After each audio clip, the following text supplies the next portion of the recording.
Desde Ecuador, el centro del mundo, un país en donde Dios está obrando señales, prodigios y milagros. Neshama Ministerios Cristianos te da la bienvenida. Prepárate a recibir una palabra del cielo que llevará el soplo de vida de Dios a tu corazón y lo transformará por completo.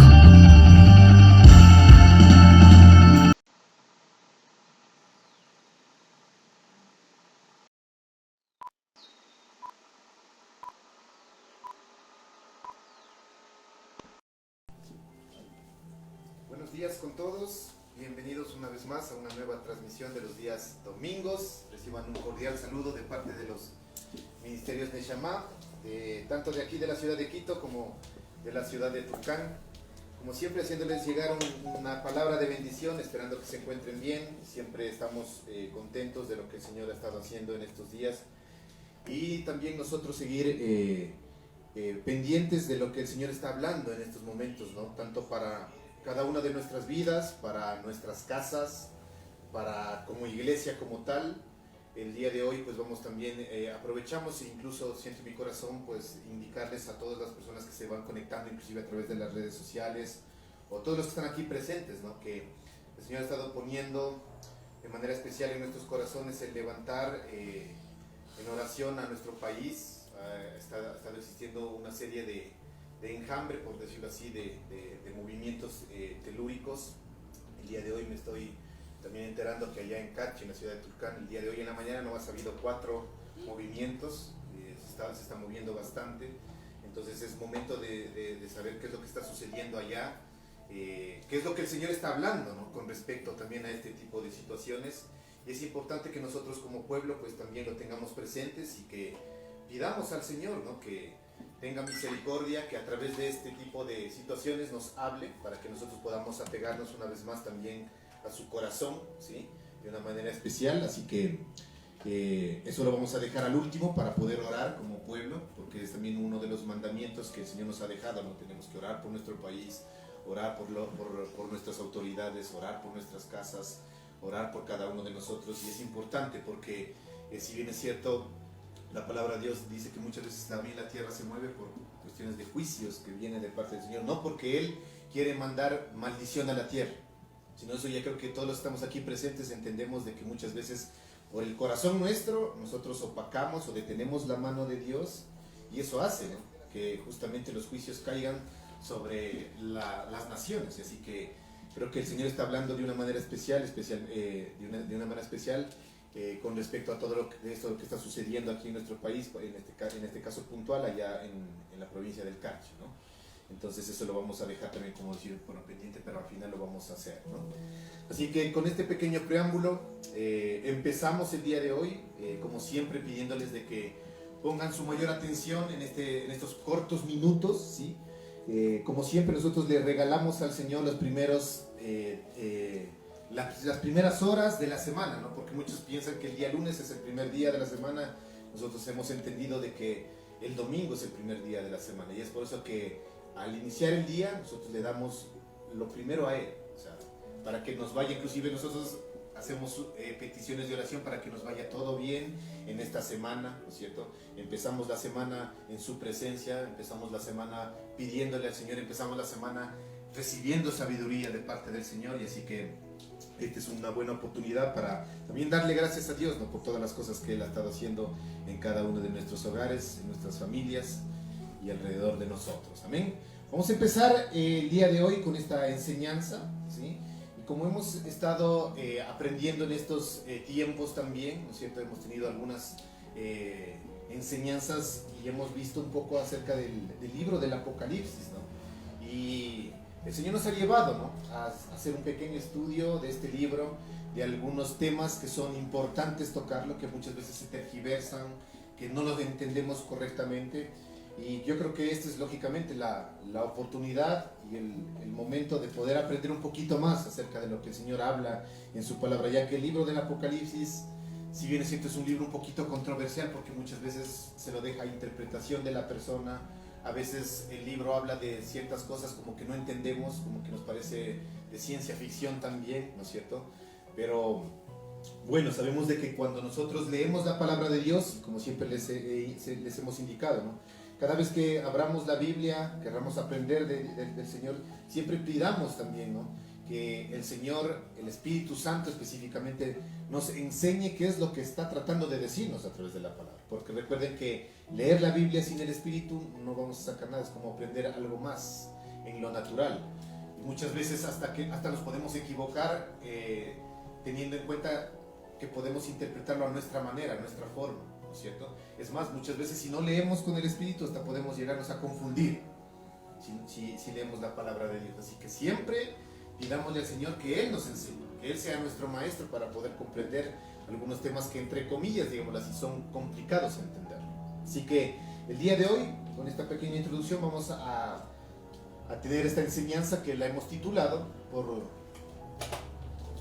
lo que representa los 144.000. Y es un tema también bastante, por decirlo así, ¿no? O sea, un poquito complicado, controversial. ¿Han escuchado acerca de este número en la palabra de Dios? Sí. ¿Qué saben acerca de este número de los 144.000? Son los elegidos. De los elegidos, ¿qué más?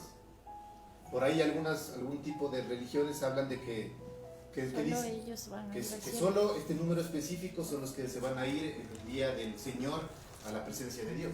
Imagínense cuántas personas viven en el mundo. Ya. Y de los millones, al hacer el porcentaje de los 144.000, si usted se imagina qué porcentaje entonces se irá con el Señor.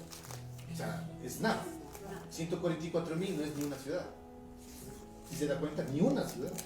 En una ciudad no hay 144.000. Por más pequeña que sea, tal vez un pueblito chiquitito tenga 144.000 habitantes. Y usted se imagina que 144.000 sean los escogidos de poder seguir con el Señor y los demás se vayan a la perdición. ¿Usted cree eso? Que el sacrificio que el Señor hizo en la cruz sea tan poco como para solamente alcanzar su sangre a salvar a 144.000. Entonces, ¿usted cree que es eso? Entonces uno dice, no, sí. Muchos inclusive pueden coger las escrituras y decir, mira, yo te explico por qué sí, solo son 244.000. Pero aquí viene el punto, ¿no? O sea, vamos a aprender, y como siempre yo les sé decir, ¿no? Si bien es cierto, esto es algo que hemos extraído nosotros en estudio, ¿no es cierto?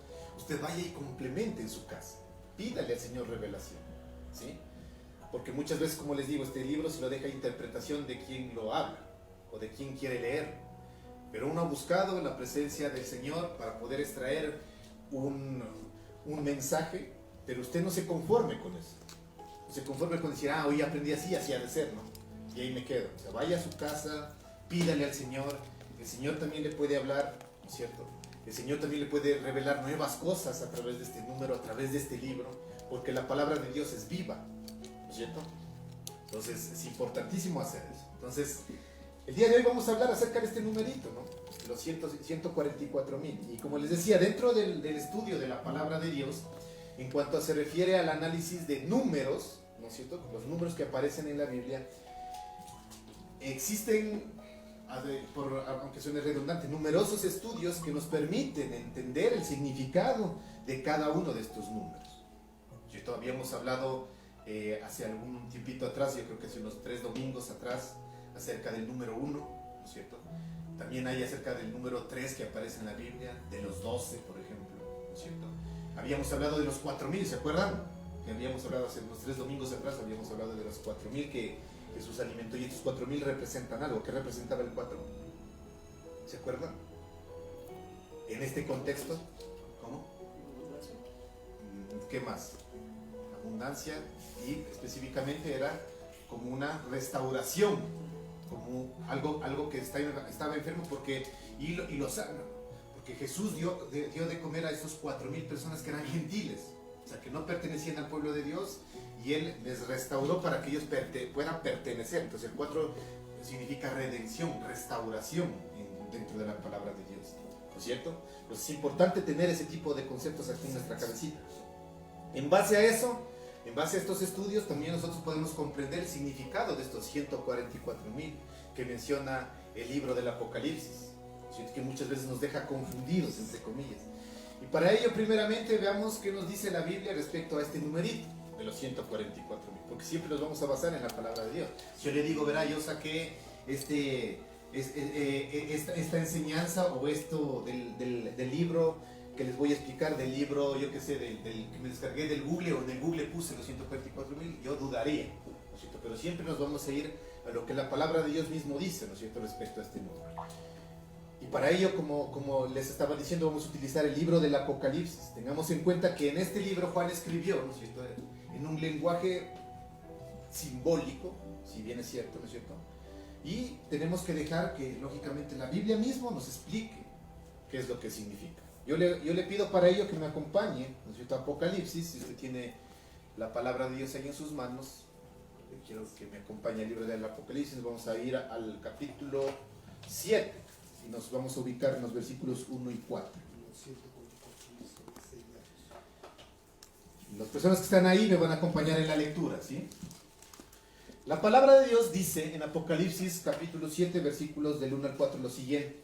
Dice: después de esto vi a 4 ángeles de pie en los 4 ángulos de la tierra, que detenían los 4 vientos de la tierra, para que no soplase viento alguno sobre la tierra, ni sobre el mar, ni sobre ningún árbol. Entonces vi a otro ángel que subía del este, ¿no?, y tenía el sello del Dios vivo. Clamó a gran voz a los 4 ángeles que habían recibido el poder de dañar la tierra y el mar, y les dijo: no dañéis la tierra, ni el mar, ni los árboles, hasta que sellemos en sus frentes a los siervos de nuestro Dios. ¿Sí? Dice, y oí el número de los sellados. Mire bien, dice, oí, ¿no? Dice, 144.000 sellados de todas las tribus de Israel. ¿Sí? Entonces, bueno, aquí aparece muchas veces también el número 4, ¿no? 4 vientos, 4, pero ya más o menos vamos entendiendo que, como les decía, qué significa este numerito ahí, ¿no? Y algo interesante, Juan aquí primero dice que oye el número, ¿no es cierto? Es como que alguien le gritó, dijo, son 144.000. De los que debían de ser sellados, ¿no es cierto?, por el ángel. Eso dice aquí, clarito, en la palabra de Dios. Aquí no tenemos nada más que, por decirlo así, que explicar. Vamos a ir un poquito más adelante. En Apocalipsis, en el mismo capítulo, del 5 al 8, dice lo siguiente, ¿sí? Dice, de la tribu de Judá, una vez que escucha, ¿no es cierto?, el número, le empiezan a decir, ¿no? Dice, de la tribu de Judá, 12.000 sellados. De la tribu de Rubén, 12.000. 12.000 de la tribu de Gad. De la tribu de Aser, 12.000. De la tribu de Neftalí, 12.000. 12.000 de la tribu de Manasés. De la tribu de Simeón, 12.000. De la tribu de Leví, 12.000. De la tribu de Isaacar, 12.000. De la tribu de Zabulón, 12.000. De la tribu de José, 12.000. De la tribu de Benjamín, 12.000 sellados. ¿Cierto? Entonces aquí es como que este pequeño fragmento de la palabra, ¿no? O sea, 12.000. Como que a veces dije, ¿qué revelación voy a extraer de ahí? ¿No? O sea, 12.000. Pero bueno, aquí, lógicamente, lo único que nos indica, por decirlo así, ¿no?, a menos que el Señor pueda revelar algo diferente, es que si nosotros multiplicamos, ¿cierto?, los 12 por 12, ¿cuánto da? 144.000. Por lo tanto, viene a representar el número que nosotros estamos hablando. Ahora bien, ¿no?, se hace como una especie de pregunta, ¿no? ¿Acaso las 12 tribus de Israel no fueron dispersas antes de la destrucción de Israel y del templo que formó Nabucodonosor, el rey de Babilonia, ¿cierto? Y que cuando Juan escribió el Apocalipsis se refería a tribus espirituales, ¿no es cierto?, como las tribus espirituales. Entonces aquí la pregunta es la siguiente: ¿quiénes forman las 12 tribus de Israel en este momento que estamos viviendo? ¿Usted qué cree? Yo hago como una especie de pregunta, ¿no? ¿Acaso todo el que acepta al Señor como su Salvador, ya sea judío o gentil, no entra a formar parte del pueblo de Dios, como lo dice la palabra también? Como una rama injertada ahí, ¿sí o no? ¿No es cierto? Porque si bien es cierto, aquí está hablando de algo natural, de los que son judíos como tal, porque todos ellos son de Israel, ¿no es cierto? Por eso clarito dice de Israel, ¿no es cierto? ¿Nosotros venimos a pertenecer también a su pueblo, o ustedes creen que no son pueblo de Dios? ¿O la palabra no dice que no somos pueblo de Dios? ¿Dice o no dice? Somos, somos su pueblo de manera espiritual, por decirlo así, ¿no? Tal vez no de sangre, tal vez no de linaje, pero sí espiritualmente hablando, ¿no es cierto? Y para entender esto, ¿no?, tú vas a decir, ¿pero dónde dice? Vamos a leer bastante el día de hoy, ¿no? Vamos a ir a Romanos 11, 17, 24. Y con todo esto vamos a después ir a concluir qué es lo que significa el numerito como tal. Romanos 11, versículos 17 y 24 dice lo siguiente. Dice, si algunas ramas fueron desgajadas, y aquí le he puesto yo como un entre paréntesis, ¿no? Judíos, ¿no es cierto? Estábamos hablando, ¿no es cierto? Como una rama injertada, decíamos. Dice, si algunas ramas fueron desgajadas, los judíos, y tú siendo olivo silvestre, ¿no es cierto? El olivo silvestre en este caso representaríamos todos nosotros, porque somos gentiles, no somos pertenecientes al pueblo de Dios. ¿O quién de aquí es israelita? Yo soy ecuatoriano, ¿no? Es más, soy de Tulcán. Dice, ha sido, mire, ojo, lo que estoy diciendo no es que estoy diciendo nada fuera de lo. Dice, has sido injertado entre ellas y has sido hecho partícipe con ellas de la raíz y de la savia del olivo. No te jactes contra las ramas. O sea, no nos vamos a ir en contra del pueblo de Dios como los israelitas. Y si te jactas, sabes que tú no sustentas a la raíz, sino a la raíz a ti.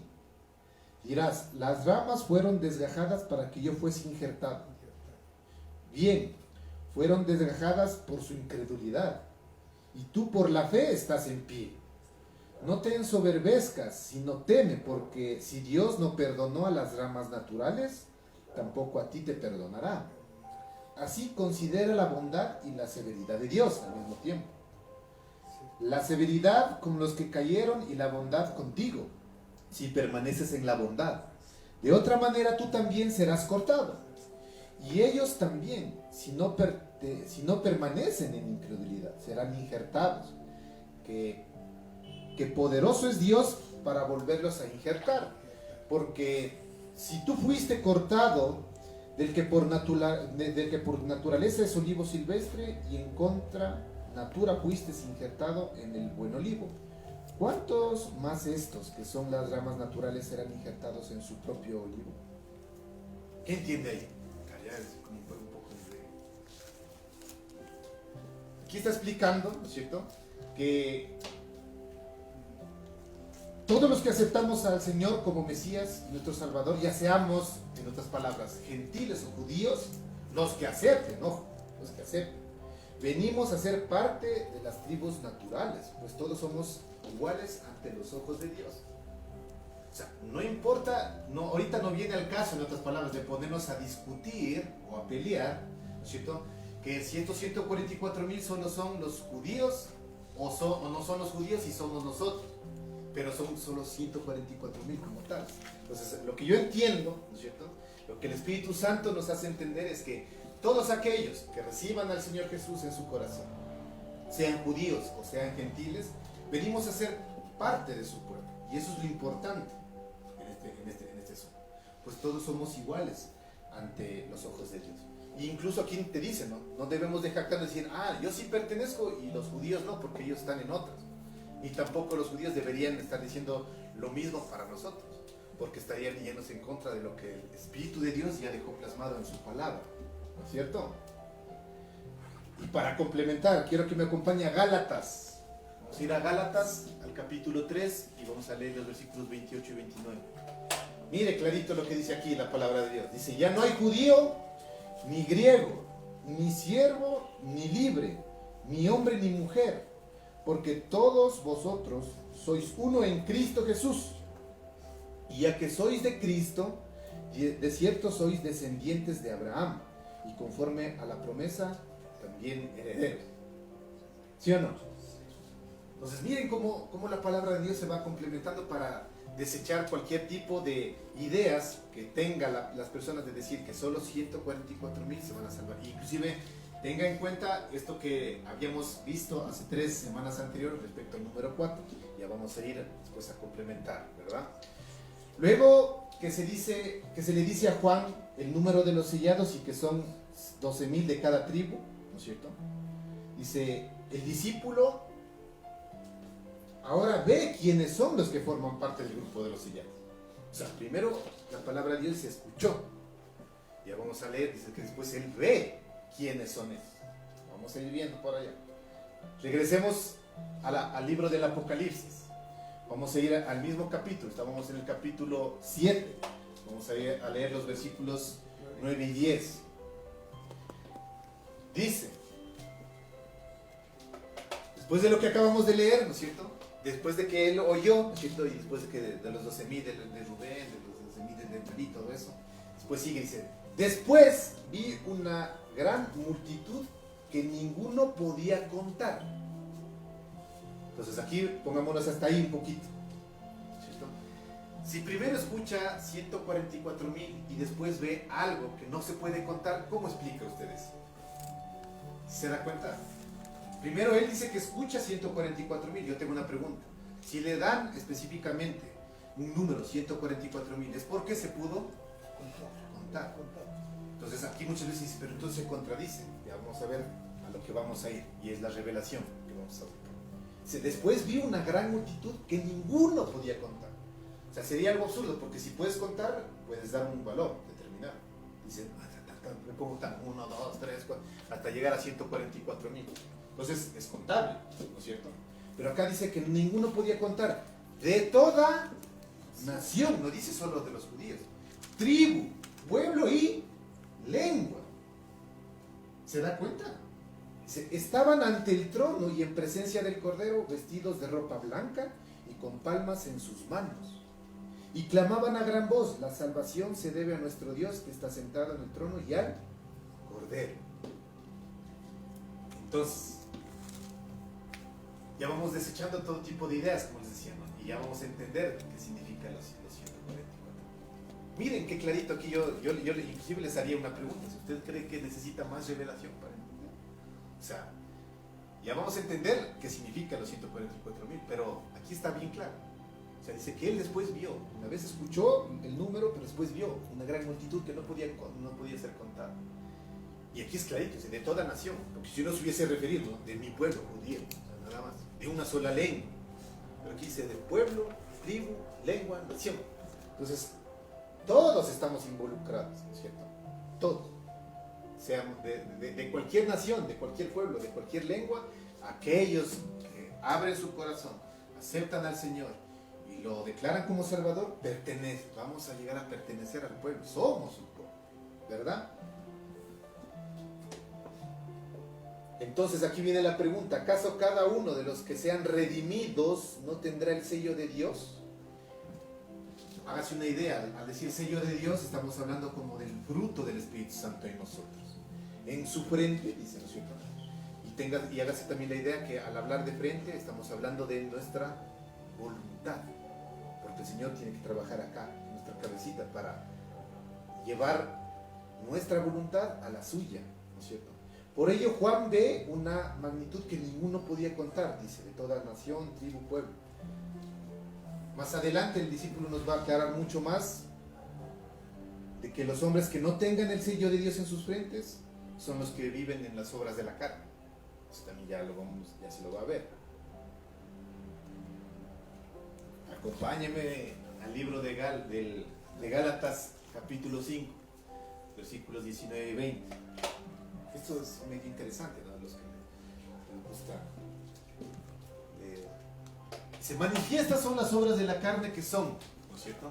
Dice adulterio, fornicación, inmundicia, lascivia, idolatría, hechicería, enemistades, pleitos, celos, exposiciones de ira, contiendas, divisiones, sectarismos, envidias, homicidios, borracheras, orgías y cosas semejantes.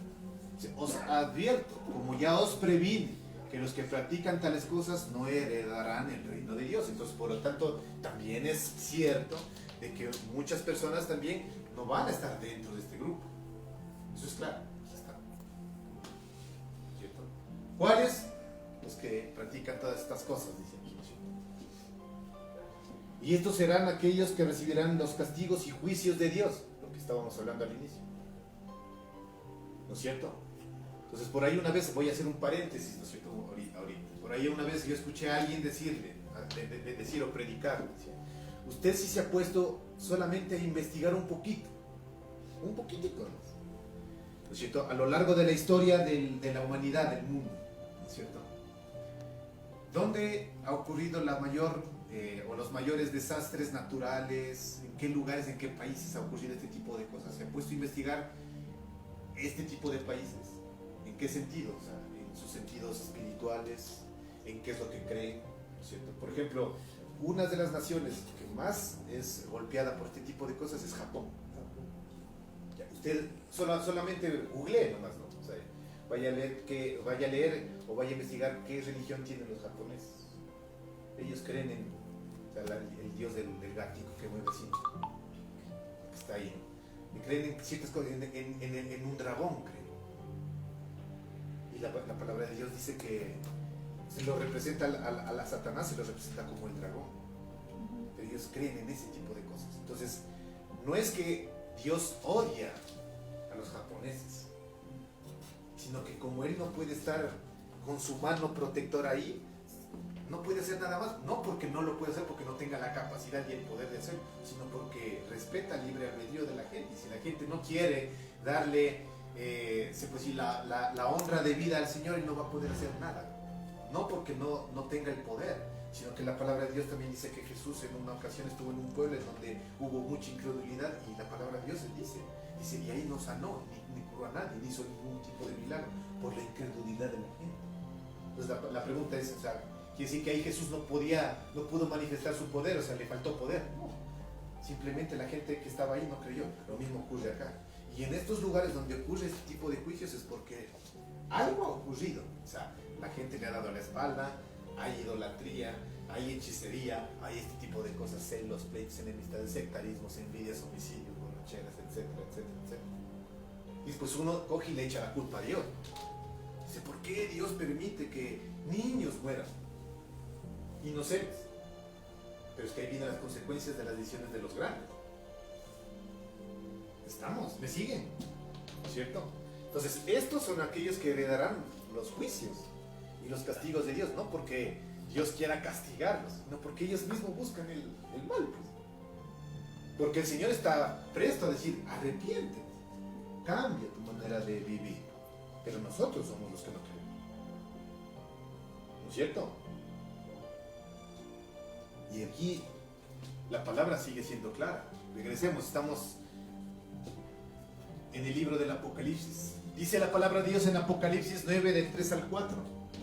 Dice, y del humo salieron langostas sobre la tierra, y se les dio poder como el que tiene los escorpiones de la tierra, y se les dijo que no dañaran la hierba de la tierra, ni cosa verde alguna, ni ningún árbol, sino solo a los hombres que no tuvieran el sello de Dios en sus frentes. ¿Cuántos pueden decir amén a esto? ¿Cuántos pueden decir amén a esto? ¿No es cierto? Porque estas maldiciones, para los que son hijos de Dios y que tienen el sello de Dios en sus frentes, no nos va a tocar. ¿No es cierto? ¿Sí o no?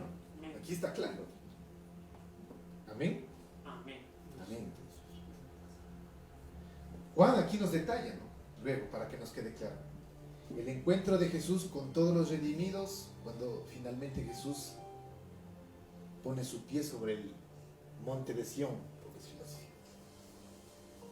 Vamos un poquito más adelante. Vamos a ir a Apocalipsis, al capítulo 14, y vamos a leer del 1 al 3. Dice,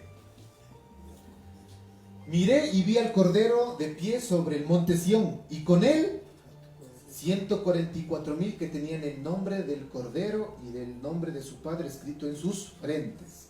Y oí una voz del cielo como el estruendo de muchas aguas, como el estampido de un gran trueno. Sin embargo, era el sonido de arpistas que tañían sus arpas.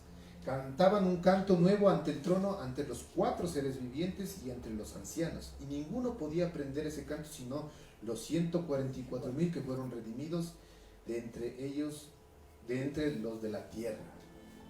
Entonces, a ver, vamos aquí ya un poquito más. ¿Por qué Juan escribe 144,000 para nombrar a todos los redimidos de entre la tierra? Porque aquí viene, por eso le digo, ahí vienen las confusiones, ¿no? Aquí clarito dice, de 144,000 de los redimidos de la tierra, entonces solo son 144,000 de toda la... Entonces es como que, entonces hay contradicción. No se supone que versículos atrás decía que no hay, que él acoge a todos los de su pueblo, tribu, lengua, nación. Y aquí vuelta es más específico Juan. Dice, vio al Cordero y de pie sobre el monte, y con él los 144,000 que tenían el nombre del Cordero y el nombre de su Padre escrito en su frente. ¿No es cierto?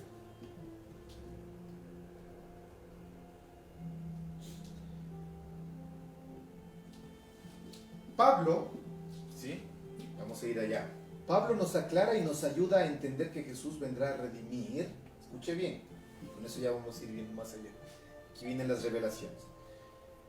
A dos grupos de fieles. ¿Sí? Y veamos quiénes lo conforman. Pondrá atención si quiere aprender. Igual, como va a quedar grabado, después reviso. No, y está bien. Pondrá atención. Pablo en Tesalonicenses, ¿sí? Primera de Tesalonicenses, el capítulo 4, del 13 al 18, nos dice lo siguiente. Hermanos, no queremos que ignoréis acerca de los que duermen, ¿sí? Para que no os entristezcáis como los que no tienen esperanza. Ya. Aquí clarito, ya entendemos quiénes son los que duermen. ¿Quiénes son los que duermen? Los que no. Los que ya murieron, ¿no es cierto? Pero los que han muerto en el Señor. Ya. Si creemos que Jesús murió y resucitó y que Dios traerá con Jesús a los que duermen en él. ¿Estamos? Sí. Por eso os decimos en palabra del Señor que nosotros que vivimos, que habremos quedado hasta la venida del Señor, no precederemos a los que durmieron. Porque el mismo Señor descenderá del cielo con aclamación y con voz de arcángel y con trompeta de Dios, y los muertos en Cristo resucitarán primero. Primer grupo de fieles. O sea, ¿cuál es el primer grupo de fieles? Los que ya están muertos, pero murieron en el Señor. Ese es el primer grupo. Téngalo aquí presente en la cabecita. Luego nosotros, los que vivamos, los que hayamos quedado, vendría a representar el segundo grupo de fieles, ¿no es cierto? Seremos arrebatados junto con ellos. O sea, ¿con quiénes? Con los que ya murieron en las nubes a recibir al Señor en el aire, y así estaremos siempre con el Señor. Por lo tanto, alentados unos a otros con estas palabras. Entonces ya entendemos un poquito aquí, ¿no? O sea, hay dos grupos de fieles. El primer grupo de fieles lo conforman aquellos que se han ido ya al descanso y están durmiendo en el sueño de la muerte, tal como ocurrió con Lázaro, ¿cierto? Dice que serán resucitados en la ocasión del regreso del Señor Jesucristo. Esto sí lo tienen bien claro. Es más, en tiempos mismos de Jesucristo, cuando Él caminó aquí sobre la tierra, ya tenían claro este concepto, ¿no es cierto? Veamos el diálogo que tuvo Marta con Jesús, y podemos entender no solo lo que pasa con los que ya murieron, con los que duermen, sino también cuando estos serán despertados. Nuestro Señor Jesús nos da esa verdadera interpretación y nos aclara estas palabras. Vamos a ir a Juan, al capítulo 11. Les dije que hoy vamos a leer full. Y los versículos 17 al 27. Dice: cuando Jesús llegó, dice, halló que hacía 4 días que Lázaro estaba en el sepulcro. O sea, en otras palabras, ya dormido, ¿cierto? Betania estaba cerca de Jerusalén, a unos 15 estadios, aproximadamente eso representa unos 3 kilómetros. Muchos judíos habían venido a consolar a Marta y a María por su hermano. Cuando Marta oyó que Jesús venía, salió a encontrarlo. Pero María se quedó en casa, y Marta dijo a Jesús: Señor, si hubieras estado aquí, mi hermano no habría muerto. Pero también sé que a una hora Dios te dará todo lo que le pidas. Jesús le respondió: tu hermano resucitará. Escuche bien, Marta le dijo, en ese tiempo, yo sé que resucitará en la resurrección en el último día. Entonces, ya conocían esto. O sea, ellos ya entendían, aún en tiempos de Jesús mismo, de que cuando nosotros vayamos al descanso eterno, en algún momento, cuando el Señor venga en su día, ¿no es cierto?, vamos a resucitar con Él. Y Marta ya sabía eso. Dice, yo sé que resucitará en la resurrección en el último día. Jesús le respondió: yo soy la resurrección y la vida. El que cree en mí, aunque esté muerto, vivirá. Todo el que vive y cree en mí no morirá para siempre. ¿Crees esto? Ella contestó: sí, Señor. Yo he creído que tú eres el Cristo, el Hijo de Dios, que iba a venir al mundo. ¿No es cierto? Pues como vemos, Marta entendía que la resurrección ocurriría en el último día, tal como lo declaró Pablo, ¿sí? cuando Jesús venga a redimir a los dos grupos de fieles. Hasta ahorita yo creo que estamos súper claros. Dos grupos de fieles, ¿verdad? Ahora veamos que Lázaro fue resucitado para mostrar, lógicamente, la gloria de Jesús en ese instante. Y esa misma gloria se verá, ¿no?, en el día postrero, cuando todos seamos despertados, ¿no es cierto? Y todos también de los que duermen sean resucitados en Cristo. Dice la palabra que oirán su voz fuerte como de trompeta, que los llamará cada uno por su nombre, ¿no es cierto? Con todo, hemos puesto aquí lo que ya muchas veces hemos leído, hemos tenido enseñanzas y todo, ¿no? Más adelante dijo Jesús: quitad la piedra. Marta, la hermana del que había muerto, le dijo: Señor, hiede ya que son 4 días. Jesús respondió: no te dije que si crees verás la gloria de Dios. Entonces quitaron la piedra y Jesús alzó los ojos al cielo y dijo: Padre, gracias te doy porque me has oído. Yo sabía que siempre me oyes, pero lo dije por causa de los que me rodean, para que crean que tú me has enviado. Habiendo dicho esto, llamó a gran voz: Lázaro, sal fuera. Y el muerto salió con las manos y los pies atados con vendas y su rostro envuelto en un sudario. Jesús le dijo: desatadlo y dejadlo ir. Ahí termina la historia. Entonces, el segundo grupo de fieles, haciendo un punto aparte, ¿no es cierto?, lo van a conformar los vivos, los que serán transformados y se unirán a los primeros que han resucitado previamente, tal como ya lo acabamos de ver, ¿no es cierto? ¿Cómo será esto? Entonces, pero los que ya, justamente aquí dicen, ¿no?, o sea, ya hiede, porque lógicamente en 4 días, mucho más, ¿no? Claro. Digamos que alguien, un gran predicador del año 1821, digamos, póngase a pensar, ¿cómo estará el cuerpo de esa persona? Allá. Uno dice, ¿cómo es eso? O sea, ¿cómo va a despertar? O sea, ¿lo va a volver a reconstruir? Bueno, para Dios no es imposible, ¿no es cierto? ¿Pero usted cree que es el mismo cuerpo que tenemos ahorita? No, ¿no es cierto? Vamos a ir a Daniel para entender un poquito, ¿no? Vamos a ir a Daniel, al capítulo 3, versículo 24 y 25. Dice: entonces el rey Nabucodonosor se espantó, se levantó a prisa y dijo a los de su consejo: ¿no echaron 3 varones atados dentro del fuego? Ellos respondieron al rey: es verdad, oh rey, agregó él. Yo veo 4 varones sueltos que se pasean en el fuego sin sufrir ningún daño, y al parecer el cuarto es semejante al hijo de los dioses. Así como a estos 4 varones que se pasearon en el fuego sin sufrir ningún daño, pues el cuarto estaba entre ellos y sus cuerpos fueron transformados para resistir el fuego.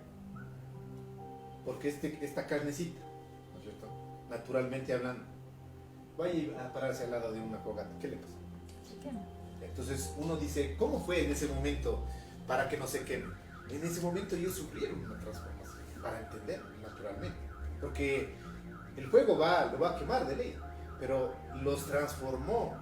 Ellos pudieron ver esa gloria, o sea, en el cuerpo en lo cual nosotros vamos a ser resucitados o llevados a la presencia del Señor. Va a ser otro tipo de cuerpo. La palabra habla de un cuerpo incorruptible. No es esta carnecita, no es esta. Va a ser otro tipo de cuerpo renovado, ¿cierto? Sin ningún tipo de falencia, ¿no? Todos somos fallosos aquí. Si el ojo lo tenemos más caído que el otro, ¿cierto? Entonces no vamos a tener un cuerpo transformado, de gloria, ¿no es cierto? Y aún, mire, la palabra de Dios ya nos aclara. O sea, ellos fueron transformados para poder resistir el fuego, ¿no es cierto? Y entre los 4 varones estaba Jesucristo caminando ahí, ¿no es cierto? ¿Usted cree que fue entre esos cuatro varones, Jesús, al momento que se apareció aquí, fue tal como vino al mundo? No, era en su cuerpo glorificado que se apareció, ¿verdad? Para resistir el fuego, ¿cierto? Vamos a ir a Corintios, ya se han de haber cansado de leer tanto, ¿o no? En 1 de Corintios 15, 50, 54 dice: sin embargo os digo, hermanos, que la carne y la sangre no pueden heredar el reino de Dios. Así que quítese la idea de que con este cuerpito va a entrar al cielo. No va a entrar, ¿no es cierto? Si antes, como no voy a entrar con este cuerpo, ahí sí, echémosle nomás la comida que sea. No. Tenemos que cuidar también, pero es otra cosa, es otro tema. ni la corrupción heredará la incorrupción. Dice, os voy a decir un misterio. No todos dormiremos, dice, pero todos seremos transformados. En un instante, en un abrir de ojos, a la final trompeta, porque se tocará la trompeta y los muertos serán resucitados incorruptibles y nosotros seremos transformados. Porque es necesario que esto corruptible sea vestido de incorrupción y esto mortal sea vestido de inmortalidad. Entonces, los que quedamos vivos, nos va a pasar tal cual lo que le sucedió a los tres que los echaron ahí en el horno de fuego. Nos va a pasar igualito, ¿cierto? Si estamos vivitos, ¡pum!, vamos a ser transformados en nuestro cuerpo. Y para aquellos que murieron, van a ser resucitados en su nuevo cuerpo incorruptible. ¿Hasta ahí me siguen? ¿Está claro hasta ahí? ¿Cierto? Ahora veamos cómo Juan describe estos dos grupos de fieles. Ya vamos a ir terminando por ahí. Numéricamente, cuando escribió los 144,000 en sus frentes. Para nuestro final análisis, vamos a decir lo siguiente, ¿no es cierto? Como digo, si pueden, vayan a revisar la prédica de unos 21 días atrás, para que puedan tener un poquito más claro también. Pero el número 1, ¿no es cierto?, dentro de la Biblia, haciendo un poco de estudios, representa a Dios. El número 1, ¿sí? El 4, ¿qué representaba? Purificación, restauración, preparación. Habíamos hablado de los 4,000. Entonces el número 4 representa a purificación, preparación y restauración. Y dentro del estudio de la Biblia, el número 0, ¿sí?, representa el poder del Espíritu Santo. ¿Cierto? ¿Cuántos dioses hay? Un solo Dios, representado en 3 personas diferentes, y cada uno tiene su característica y su cualidad, ¿cierto? Y cada uno vendría a ser representado por el 0, por su poder. Entonces, ya no tengo aquí un pizarroncito, pero 1, ¿no es cierto?, de Dios, 4 y 3 ceros, ¿verdad? 144,000. Entonces, de los 144,000, 1 representa a Dios. 4, los purificados, preparados y restaurados, que murieron en Cristo y que son resucitados incorruptibles. Entonces, primero representa a Dios. 4. Ese 4 representa a los que ya murieron, que fueron restaurados, que fueron preparados y que serán resucitados incorruptibles. El siguiente 4 representa los purificados, los preparados, restaurados en Cristo, que estarán vivos y serán transformados incorruptibles. O sea, el segundo grupo de fieles. Y los 3 ceros representan el poder total, en su totalidad pleno de Dios, ¿no es cierto? Entonces, resumamos. 144,000 significa Dios con los purificados, preparados, restaurados que murieron en Cristo y que han sido resucitados incorruptibles, junto con los fieles vivos que han sido purificados, preparados y restaurados por Cristo, haciéndolos incorruptibles, reinarán en su totalidad con el poder de Dios. ¿Entendimos? Eso representa el 144. Por eso es que cuando Juan ve, no puede contar, porque cada uno de estos números representa, y por eso 144. ¿Estamos? Entonces, todos los que poseen la plenitud del fruto del Espíritu Santo han sido rescatados de toda tribu, lengua, nación, por la sangre del Cordero. Y gracias a nuestro Señor Jesucristo, todos y cada uno de nosotros tenemos la bella oportunidad de pertenecer a este grupo, a este número que estarán andando con el Cordero y que servirán de día y de noche allá arriba en los cielos, ¿cierto? Es nuestra decisión, ¿sí?, decirle sí o no, quiero pertenecer a este grupo, ¿no es cierto? Y es mi oración que todos estemos siendo sellados en nuestras frentes y que nuestras vidas reflejen el fruto del Espíritu Santo. Que cada día nuestro Señor Jesús nos enseñe a caminar con Él, nos ayude a todos en nuestros problemas, nuestras necesidades, y especialmente que nos enseñe a doblegar nuestro yo, ¿no?, y a dejar que sea su Espíritu Santo quien sigue nuestras vidas. Esa es la oración que yo le hago al Señor en esta mañana. Le pido con todo mi corazón en el nombre del Señor. Amén. Entonces, sí o no que nos ha quedado un poquito más claro acerca de este 144.000. Estamos.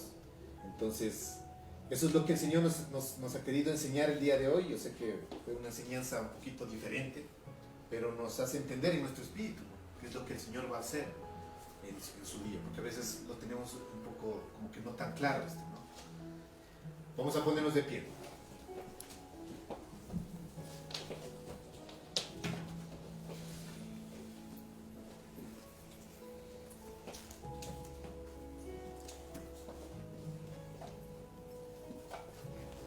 Y ahí donde se encuentra vamos a orar nada más para terminar este tiempo especial. Yo sé que, como les digo, fue algo diferente, no fue tanto como que enfocado como que a cambiar nuestro corazón y todo eso, pero sé que esto nos ayudará a entender, de decir que el privilegio que tenemos de poder pertenecer a la familia de Dios, al pueblo de Dios, ir quitando muchas veces cierto tipo de argumentos que podemos tener en nuestra cabecita, y nos ayuda. La palabra de Dios siempre va a llegar de una manera espectacular y especial a nuestros corazones. Bueno, si usted está, cierre sus ojos por un momento y vamos a orar. Señor, te damos gracias, Espíritu Santo, por tu hermosa presencia en este lugar. Gracias, Señor, porque el día de hoy tú has hablado de una manera diferente, distinta. Tú siempre tienes algo nuevo y especial para cada uno de nosotros. Esta prédica ha servido, Señor, y esta enseñanza ha servido el día de hoy simplemente para agradecerte a ti, para decirte que te damos gracias por tu inmenso amor, porque sabemos que el sacrificio que tú hiciste en la cruz no fue en vano, que nosotros, todos los que estamos aquí presentes, todas aquellas personas que están tras de un dispositivo, no te salimos baratos, Señor. Te costamos toda tu sangre, Señor, toda tu vida, Señor, tú la derramaste en tu cruz, para que nosotros, siendo gentiles, no siendo parte de tu pueblo, podamos llegar a ser parte de tu pueblo, Señor. Aquel pueblo que estaba desechado, Señor, separado de ti, Señor, el día de hoy tú nos acojas una vez más, pero es nuestra decisión, Espíritu de Dios, decirte aquí estamos, te damos gracias y te decimos sí, Señor. Y una vez más, levantamos nuestra oración para ti, te decimos, Señor Jesús, el día de hoy te pedimos que seas tú entrando en mi vida, que seas una vez más el Señor de nuestro corazón, de nuestra vida, Señor. Toma las riendas de nuestro camino, de nuestro barco, Señor. Dirígelo tú, Señor. Hoy decidimos soltar el timón de nuestras manos, Señor, para que seas tú el capitán quien dirija, Señor, nuestro barco y nos lleve a aguas donde tú quieres, Señor, que anclemos, Señor. No más nuestra propia voluntad, Señor. Pon tus palabras en nuestra cabeza, Señor. Ayúdanos a entender de que gracias a tu sacrificio hoy podemos pertenecer, Señor, a aquellos redimidos, Señor, a aquellos transformados. Y gracias, Señor, porque tú estás prometiendo, Señor, en tu palabra que esta generación, Señor, es aquella generación que no conocerá la muerte, Señor, que no dormiremos, Señor, sino que estaremos despiertos, Señor, para poder ver tu gloria en plenitud, Señor, que transformarás nuestros cuerpos, nos llevarás hacia ti, Señor, y junto a los que ya han muerto y han dormido, Señor, hasta el día de hoy, Señor, estaremos rodeados a plenitud de tu poder, Señor, del poder del Padre, del Hijo y del Espíritu Santo, Señor, para reinar por los siglos de los siglos, adorándote a ti, Señor. Te damos gracias. Permite que esta palabra sea guardada en nuestros corazones, Señor, en nuestras mentes, y ayúdanos, Señor, a transmitir, Señor, todo lo que hemos aprendido el día de hoy a aquellos que están afuera, que necesitan también aprender, Señor. Te lo pedimos que nos des esa sabiduría, ese entendimiento, Señor, que quites el miedo, Señor, que levantes nuestra fe para poder hablar conforme a lo que tú nos has demandado, Señor, con los que necesitan de ti, con los que están perdidos, Señor. Ayúdanos a ganar a más, Señor, de tu pueblo, Señor, para que vengan y pertenezcan a este número, Señor. Queremos que la mayor parte, Señor, de las personas puedan pertenecer a este número, Señor. Hoy te lo pedimos con todo nuestro corazón, especialmente a los de nuestra casa, a los que nos rodean, a nuestros amigos, a nuestras familias. Te lo pedimos con todo nuestro corazón a ti, en el nombre poderoso de Jesús.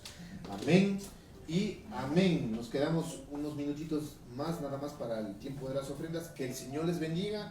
Nos vemos el próximo fin de semana.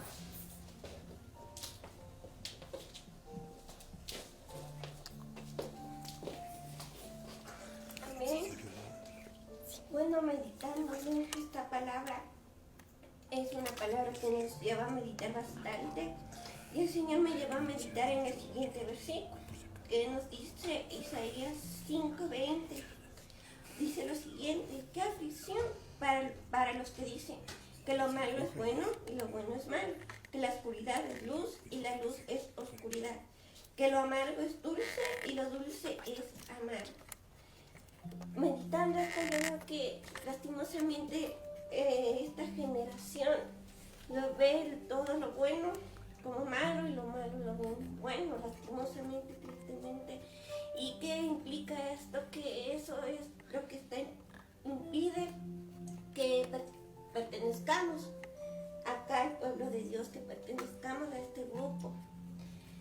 Entonces el Señor me decía que es como que comparándonos una monedita de $1 con la monedita de 10 centavos, que son la monedita de 10 centavos de chiquita y la de $1 es más grande. Es como que uno le ve por el valor más, no a esa monedita que a la de 10 centavos. Es algo así lo que está pasando allá afuera. Es algo así. Ven más las cosas, los placeres del mundo, se afanan por las cosas del mundo. ¿Y qué pasa con la monedita chiquita de 10 centavos? ¿Qué pasa con esa monedita? Es como que no le dan importancia porque saben que, no sé, tal vez seguir los caminos del Señor, creen que es algo muy duro, muy complejo, que no lo logran o lo ven como que no es para ellos, o sea, decisiones personales, ¿no? Como decíamos. Pero a la final el Señor a través de esta palabra también nos decía que nosotros, los que estamos aquí, los que nos están escuchando a través de la transmisión, ya formamos parte porque ya sabemos, ¿no es cierto? Ya conocemos. Ahora lo que el Señor nos dice, si no hemos estado perteneciendo por estar viendo a esta monedita de $1 que implica ver las cosas del mundo, afanes, el Señor nos dice que volvamos a Él, para formar parte de este grupo, que formemos parte, entonces que volvamos a Él y ya no despegamos la mirada, ¿no?, a las cosas que aparentemente puedan ser chiquititas, pero son las que más valor tienen, y que son las cosas espirituales, las cosas del Señor, las cosas que nos llevan a heredar la vida eterna, más que las cosas que vemos de gran valor, las cosas del mundo, que a la final todo se va a quedar aquí, todo el celular, la ropa, todo, no nos vamos con nada, ni con dinero. Y de igual manera, cuando lleguemos a la presencia del Señor, Él no nos va a preguntar cuánto dinero tenemos, cuántas propiedades tuviste, nada de eso. Él más bien se va a interesar qué hiciste en el nombre de mi Hijo Jesús. Entonces eso es lo que el Señor nos dice. Ahora lo que nosotros, que ya sabemos que pertenecemos a este grupo, tenemos esa obra, esa comisión de seguir encendiendo a los demás de sus corazones para que se apasionen por el Señor, vuelvan a Él. Amén. Esa es nuestra tarea que el Señor nos encomienda a través de esta palabra también. Entonces vamos a dar gracias al Señor, sí, vamos a orar. Gracias, Señor, gracias, Espíritu Santo, por tu amor, por tu bondad, por escogernos, Señor. Gracias, Padre, porque nos permite, Señor, pertenecer a este grupo, Señor, de los redimidos, Señor, donde tú nos has escogido, Señor. Aunque son pocos, Señor, pero somos los escogidos, Señor, para hacer aquí tu obra en la tierra, Señor, para seguir continuando en la obra que tú enviaste, Señor, a tu Hijo Jesús a hacer aquí, Señor, a través de hacer la gran comisión de ir a ser discípulos, Señor. Nosotros estamos aquí, Señor, porque tú ya nos has pastorado, tú ya nos has enseñado, Señor. Tú nos has escogido para hacer esta labor. Por eso estamos aquí, Espíritu Santo, porque pertenecemos, Señor, a este grupo, Señor. Pertenecemos, tú nos has escogido. Espíritu Santo, ayúdanos a seguirnos levantando, Señor. Ayúdanos a seguir creciendo, Señor, reflejando que tu presencia está cada día con nosotros, Señor, a través de nuestra forma de vivir, nuestro testimonio, que cada uno tiene un llamado especial, un llamado importante, Señor, para que hagan tu obra aquí en la tierra, Señor. Ayúdanos, Señor, a que cada día Pongamos por acción, Señor, tu obra, todo lo que tú nos has encomendado a hacer y todo lo que tú nos hables de nuestro corazón, que no se quede guardado, Señor, que lo compartamos, Señor, que compartamos esa palabra que tú has hablado, Señor, en nuestro tiempo de devocional, que lo compartamos, Señor, con nuestros familiares, con nuestros amigos que necesitan escucharte, Señor, que necesitan oración, Señor. Estamos aquí, Señor, somos tus instrumentos. Úsanos, Señor, a todos los que estamos escuchando esta palabra y aquellos también que la escucharán, Señor. Oro, Señor, para que esta palabra se ponga en acción, Señor. Te lo pedimos, Espíritu Santo, gracias por tu palabra. Te pedimos, Señor, que esta semana seas tú tomando el control de nuestras vidas, Señor, tomando el control de todo lo que vamos a hacer en el mes que está por empezar, Señor. Declaramos, Señor, que va a ser un mes de restitución, un mes de gozo, Señor, un mes donde vamos a ver aceleramiento, Señor, de crecimiento y madurez, Señor, en todas las áreas de nuestra vida prosperan en el nombre de Jesús. Ponemos, Señor, en tus manos el mes que viene, Padre. Gracias por ser bueno, Señor. Que se haga toda tu voluntad aquí en la tierra, Señor, como en los cielos. Gracias, Espíritu Santo. Todo esto te lo pedimos, Señor, en el nombre poderoso de Jesús. Amén y amén.